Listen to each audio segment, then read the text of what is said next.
dans les gorges du Verdon, le plus grand canyon d'Europe. On attend les premiers estivants, mais en faisant très attention à la protection d'un site naturel vraiment exceptionnel qui est pris d'assaut l'été. Florence Demini, David Salmon.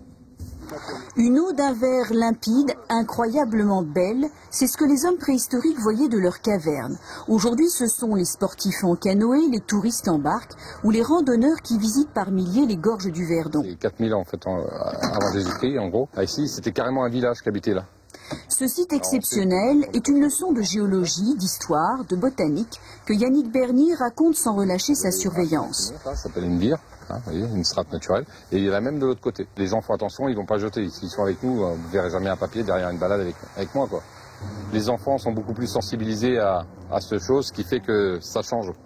La génération à venir, je pense que sera beaucoup plus propre que nos parents. En attendant, les collectivités locales du parc naturel régional s'organisent pour protéger leur patrimoine.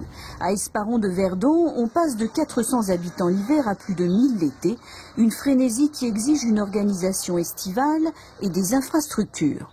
Ce dispositif a un coût. Et pour assumer une grande partie de ce coût, nous avons trouvé une solution, c'était de mettre en place des parkings payants, qui non seulement permettent d'améliorer l'accueil, mais également de payer tous les coûts de personnel et d'entretien. Des panneaux distillent les consignes de protection de l'environnement et de bonne conduite. 4 éco-gardes patrouillent expliquant sans relâche les règles de sécurité, traquant les feux. Et sur tout le territoire du parc du Verdon, ce genre de choses, on va le voir à peu près 300 à 350 fois entre le 1er juillet et le 31 août. C'est un peu délirant quand on sait les risques qu'il y a ici, quoi.